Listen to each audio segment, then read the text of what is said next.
Обаче, Мила, ще помоля да останеш ти при нас на сцената, защото ще поканя един човек, който е бил на среща с папа Йоан Павел II, и с Жак Ширак, и с Ясер Арафат в Палестина, и с Шимон Перес в Израел, и с императора на Япония Акихито, и с императрицата Румен Христов.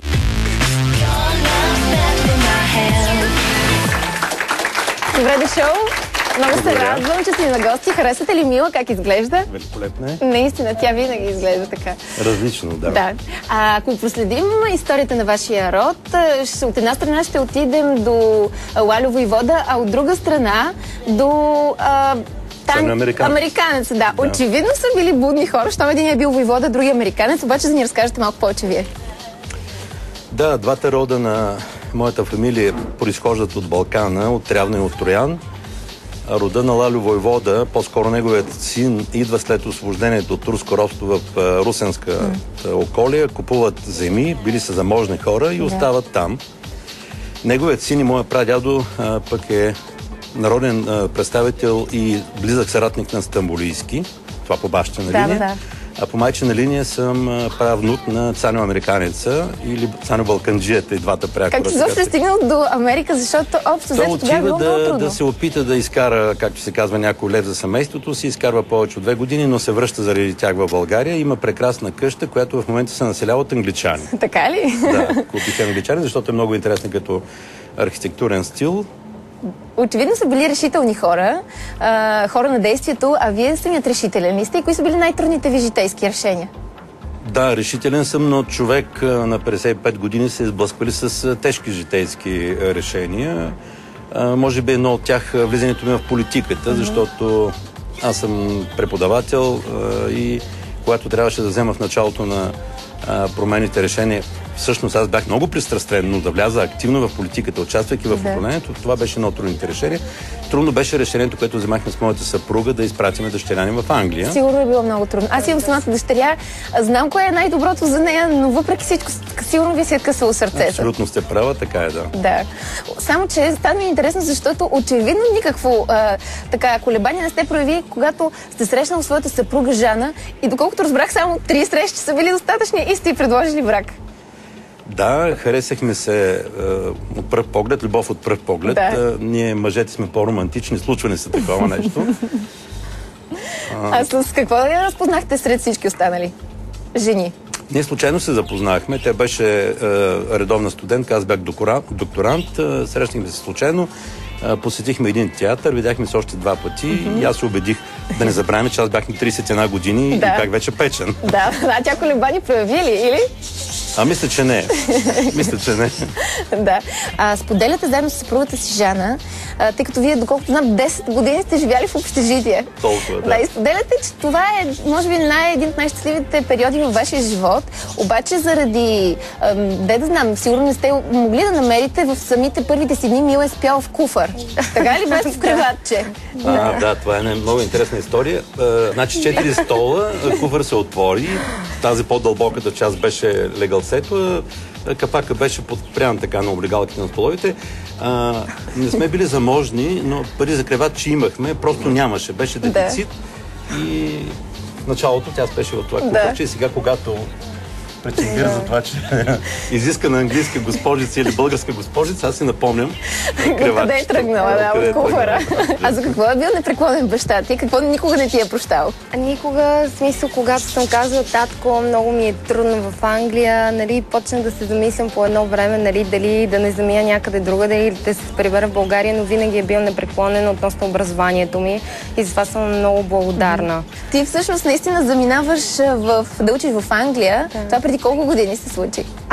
Вече няма 10 години, Радо. Трудно ли ти беше в началото? В началото беше истински кошмар, защото не говорих абсолютно никакъв английски, никакъв. Добре, ти имаш много интересна фотосесия. Даже ние успяхме да намерим кадри. Тя прави нищо в Лондон, нали така? В Лондон, изглеждаш прекрасно. Благодаря ти, наистина, прекрасно. Сега след маничко ще пуснем един материал, който е свързан с дома. Във вашия дом кой надделява и така, кой е най-силният авторитет? Обикновено казват, че жените са тези, които управляват в къщи. Аз съм в мълцинство. Ние сме 3 рогати зодии. Аз съм Козирог, Мила е Телец, мама е Овен. но мисля, че има едно така разбирателство по отношение на това, че аз съм великия, така че... Съобразяват се дамите. Да, дамите се съобразяват. Виждат се за вас. Им благодаря. Доколкото знам, ваша обща страст е балета, нали така? Да. Кога за първи път заведохте Мила на балетна постановка и коя беше тя? Лебедово езеро. Мила като малка хореше на курсови по балет. Увличаше се също и ние. И може би повече от 8-10 пъти сме гледали Лебедово езеро с теб. Доста. Конкретно Лебедово езеро? Да, конкретно. Гледали сме и други постановки, но Чайковски, който е така, един от най-добрите композитори за мен, и с тая прекрасна постановка ни увлече най-много. Ясно. Очевидно заниманията с балет са били популярни, защото в качеството си на главен секретар на администрацията на президента Стоянов, веднъж вие посещавате в Япония императора и императрицата ви пита как вървят заниманията с балета. Нали така се е случило? Това беше много вълнуващо и много шокиращо за мен. Между прочим, те правят само 3 държавни посещения годишно, т.е. само 3 официални лица посещават императора, но тези срещи се готвят много упорито. Да. Много интересно разделена залата, в която се срещаме. От едната страна делегацията от японска страна се среща с българската президентша и с президента, и от другата страна делегацията от България се среща с императрицата и с императора. И аз бях буквално смаян, като тя ме попита как вървят заниманията на Мила с балета, което значи, че те всичко знаят за членовете на делегацията. Това много ме очуди. Да. Разбира се, приятно. Да. Именно в това си качество, всъщност, вие сте се срещали с най-различни, впечатляващи политици. Кои са оставили най-силен спомен във вас и кой от тях е добрия пример? Действително имах щастието да срещна големите мъже на 20 век, но като че ли срещата ми с покойния папа Павел Йоан II, която беше по случай милениума в Ватикана, неговата мъдрост, неговото послание за разбирателство, неговият призив всички да се обичаме, беше така най-впечатляващата. Той е най-обичаният папа, може би... Той е най-обичаният папа, наистина. Никой така... Папата, който разруши желязната завеса, папата обаче, който беше човек и който остана човечен, независимо, че скоро беше канонизиран, беше истински славянин с широка душа. Първият папа славянин, между прочим. Аз сега ще ви помоля да дойдете с мен до гардероба, защото ви помолих да донесете неща, които имат стойност и значение за вас и са свързани с хубави спомени. Там, доколкото знам, заповядайте, има една книга от Маргарет Тачер, защото заговорихме за хора, които са ви направили силно впечатление. Да, това са 10-те години прекарани на Даунинг Стрит или The Downing Street Years. Маргарет Тачер е министър-председател на Англия в един тежък период. Много тежък и тя извежда страната наистина нагоре, напред. От 79 до 90 година, 11 години е министър-председател, справя се с много тежки предизвикателства. Аз се харесвам заради нейната твърдост и последователност. Имахме оговорена среща, бях на едно посещение в Англия с нея, но поради ангажимент, тя вече не беше министър-председател, между прочим, това беше 93-та година, поради нея ангажимент не можахме да се срещнем и тя после ми изпрати тази книга, която може да покажеш на камерите? Разбира се, to Mr. Румен Христов, with good wish. Дай Боже! Да, с най-добри пожелания, Маргарет Тачер. Чел се ме на български. Дъщеря ми, ако прояви желание, може би ще прочете в оригинал на езика. Не си привлечена от политиката. По никакъв начин. Да посягам към следващото нещо. Какво е това? Това е ордена, който получих от малтийския президент във връзка с неговото посещение в България. Това е за храброст, нали така? За храброст, за съжаление. Само да го покажа на камерите, ето така, лекичко. Да. А каква беше, той е свързан с конкретна ситуация? За съжаление, тогава се случи една много тежка катастрофа, в която той не пострада. Аз пострадах леко глава и гръден кощ, но имахме загинал от охраната, имаше тежко ранени журналисти, тяхни и наши.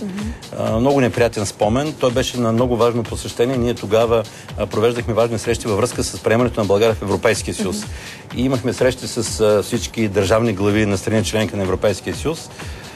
Посещението мина великолепно, но за съжаление имаше загинали. Да.